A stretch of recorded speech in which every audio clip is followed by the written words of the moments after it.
Now, just a quick question. Can I look through the camera because it gives like a clear picture?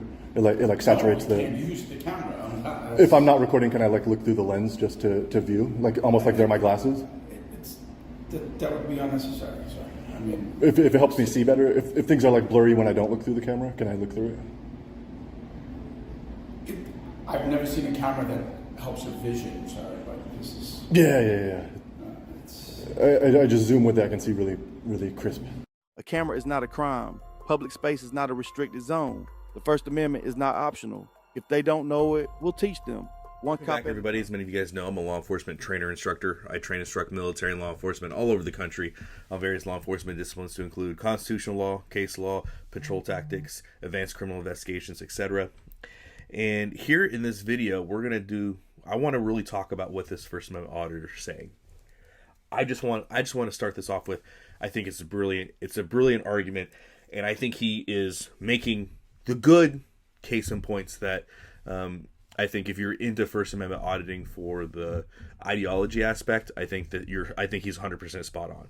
Now, again, I'm going to say this, and this is going to become very controversial, and I understand that. That's not lost upon me, but I don't really care. So I'm going to call it what it is. A lot of First Amendment auditing is motivated by money, right? It's a financial decision that people make because it gets the clicks, it gets people watching. It's a very good financial move, right? And so a lot of people get really upset with that, but I'm going to caveat it with this.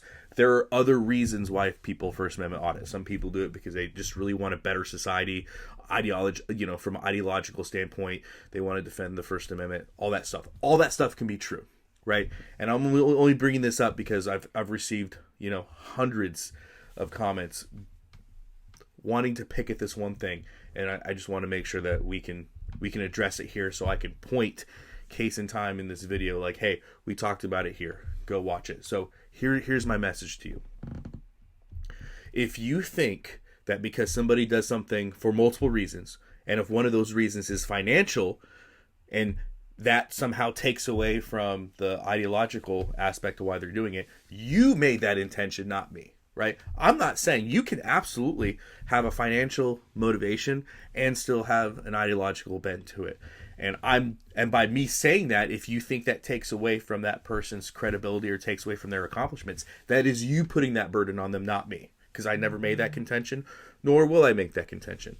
And again, the only reason why I'm bringing it up here is because it gets asked so many times. At this point, I would just rather take the few moments it takes to clarify that up and point it right back at you, than to go back and try to make an individual comment post for every person that says, "Oh, you're just trying to take away from their accomplishments." No, you're doing that, not me.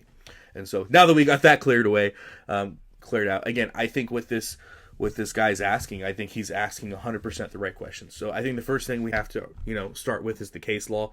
And we know already that Texas v. Johnson, 1979, the Supreme Court has affirmed that in order for law enforcement to detain and compel identification, they need reasonable, articulable suspicion of a crime. Good, we know that. We can move on. I think that his contention of asking, hey, what if I'm using a camera or a lens to make a picture clear, to make something that's further away, closer up, look better?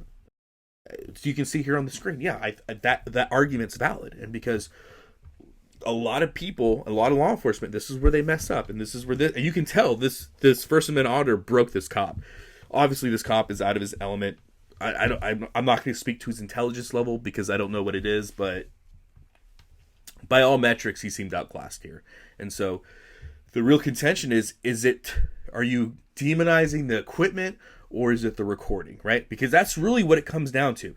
And I feel like too many law enforcement officers, too many people in general, they're hyper focusing on the equipment and they're not looking at the bigger picture here, right? Because it's a great question. Okay, so you're saying, officer, recording's not allowed.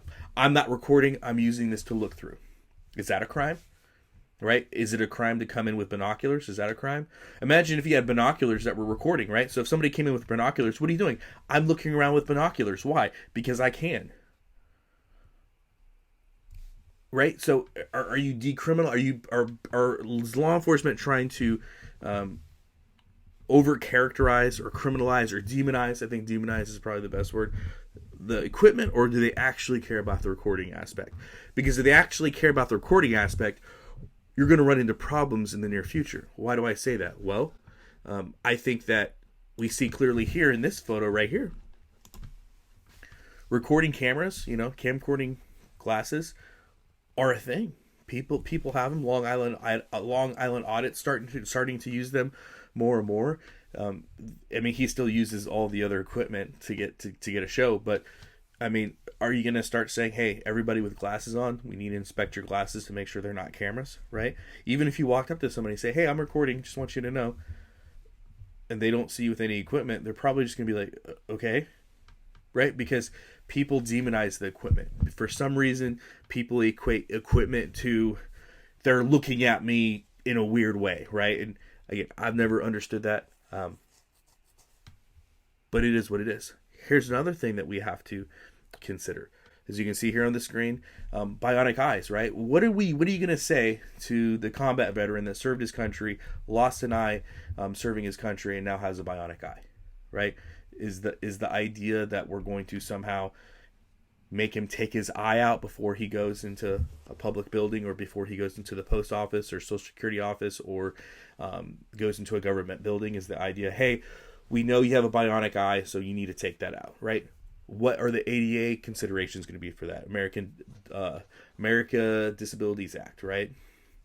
Americans with Disabilities Act. So these are all things that are going to have to be looked at. And I think ultimately in the future, the Supreme Court's really going to have to make a decision on what it is they want to do and how they want to go about it. And this is going to have to be a Supreme Court case precedent eventually, because again, what are you going to say to the military veteran that lost an eye serving this country, who now has a bionic eye, who has vision back?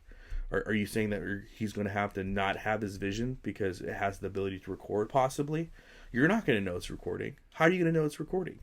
Again, these are all real questions, and so we have to understand again the precipice of the consideration for why First Amendment auditing what it is. If you care about First Amendment auditing from a ideological standpoint, from a we have a right of press, I think this gentleman's making the perfect argument, and this is really how you should go about it. From me studying case law, having advanced degrees in this is the perfect way to come about it. But as you can see here, this is how First Amendment auditors really want to go about it, because again, the loud, the obnoxious, the confrontation, that sells. It sells pay-per-view, so to speak, right? It sells clicks, it sells likes, it sells monetization on social media platforms. And if you're lucky enough to get arrested by a stupid cop, man, you can get a nice little settlement out of it too. So, again, it's controversial.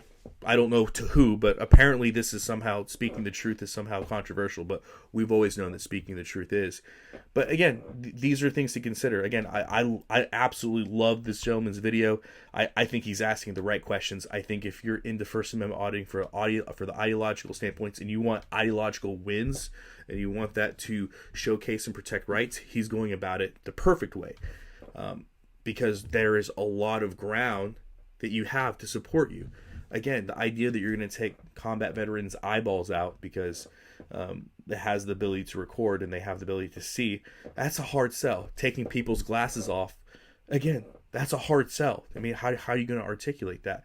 This guy right here, though, now that's a pretty easy. Unfortunately, that's a pretty easy sell for the everyday average person to want to not have around them. So again, that's just the truth. Take it for what it is. But at the end of the day, law enforcement doesn't need to be violating rights. We have constitutional rights for a reason. As a military veteran and as a law enforcement officer, I have taken the oath to defend the Constitution against all enemies, foreign and domestic. The oath of affirmation to the Constitution is an important one, and I don't say that lightly. So I hope this video was helpful for you guys. Please tell me what you guys think in the comment section below. I want to know, what are your thought process on it? Did you like this? Did you like this auditor's video? Do you think he made some great points? What's your thoughts on it? What's your thoughts on pushing forward with his sentiments? I would love to know what you have to say in the comment section below. As always, guys, long live the Republic.